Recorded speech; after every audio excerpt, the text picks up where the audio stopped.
আসসালামু আলাইকুম। নতুন আরেকটি রেসিপি দেখার জন্য সবাইকে আমন্ত্রণ জানিয়ে শুরু করছি আজকের রেসিপি। আজ আমি আপনাদেরকে তৈরি করে দেখাবো কাঁচামরিচের টক ঝাল মিষ্টি আচার।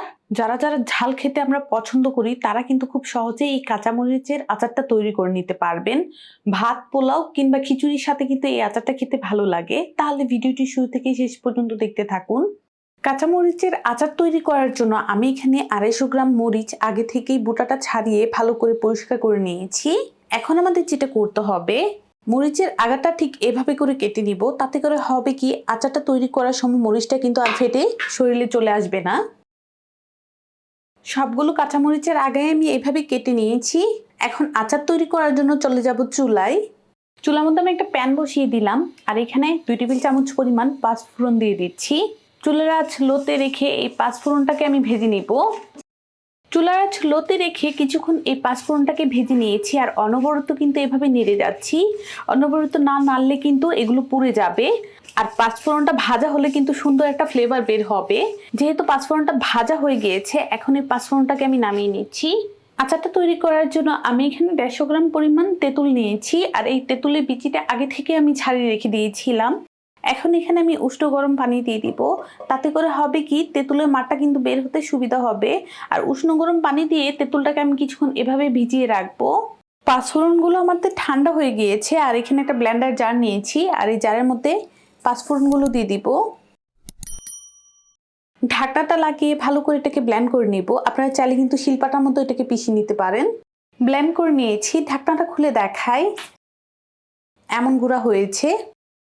আচারটা তৈরি করার জন্য আবারও এই প্যানটা চুলার মধ্যে বসিয়ে দিলাম আর এখানে 1 কাপ পরিমাণ সরিষার তেল দিয়ে দিচ্ছি। যেহেতু আমরা আচারটা অল্প তৈরি করছি, আমার 1 কাপ সরিষার তেল দিয়ে হবে। তেলটাকে কিছুক্ষণ গরম হওয়ার জন্য দিব। তেলটা আমাদের হালকা গরম হয়ে গিয়েছে। এখন এখানে আমি 1/2 চা চামচ পরিমাণ আস্ত পাঁচফোড়ন দিয়ে দিচ্ছি। দিয়ে দিচ্ছি 1 চা চামচ পরিমাণ আদা বাটা আর 1 চা চামচ পরিমাণ দিয়ে দিচ্ছি রসুন বাটা। 2 টেবিল চামচ পরিমাণ দিয়ে দিচ্ছি সাদা সরিষা বাটা। এই মশলাগুলো কিছুক্ষণ ভেজে নিচ্ছি তেলের সাথে। তারপর দিয়ে দিচ্ছি 2টা বড় সাইজের রসুনের কোয়া। দিয়ে দেব 1/2 চা চামচ পরিমাণ বিট লবণ। বিট লবণটা দিলে কিন্তু আচারটা খেতে ভালো লাগে। আর দিয়ে দিচ্ছি 1/2 চা চামচ পরিমাণ লবণ। বিট লবণটা যদি না থাকে তাহলে কিন্তু আপনারা 1 চা চামচ পরিমাণ লবণ দিয়ে দিতে পারেন। দিয়ে দিচ্ছি 1/4 চা চামচ পরিমাণ হলুদের গুঁড়া। হলুদের গুঁড়াটা দিলে হবে কি, আচারের কালারটা কিন্তু সুন্দর আসবে। কিছুক্ষণ আমি এভাবেই ভেজে নিচ্ছি।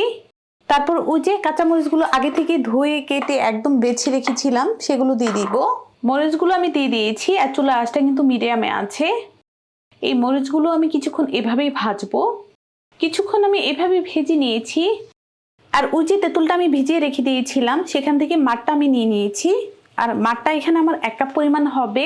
এই তেঁতুলের মাঠটা দিয়ে দিব। তেঁতুলের মাঠটা দিয়ে দিয়েছি।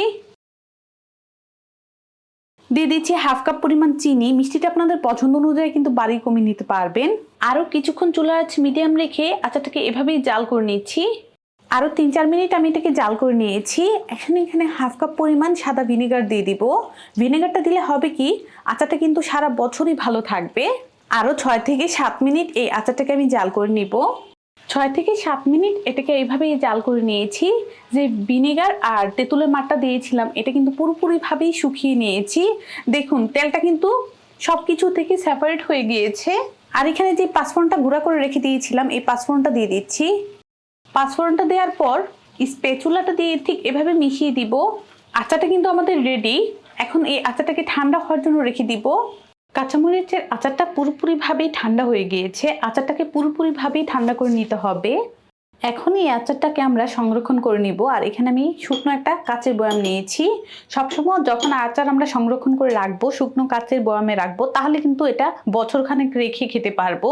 যখনই আচারটা আমরা নিব, শুকনো চামচ দিয়ে কিন্তু আচারটা নিতে হবে। কোনোভাবেই কিন্তু পানি লাগানো যাবে না।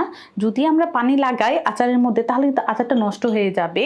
আশা করছি আমার এই কাঁচামরিচের আচারের রেসিপি আপনাদের ভালো লেগেছে। ভালো লাগলে অবশ্যই একটা লাইক দিবেন, চ্যানেলটাকে সাবস্ক্রাইব করবেন। সবাই ভালো থাকবেন, সুস্থ থাকবেন। আল্লাহ হাফেজ।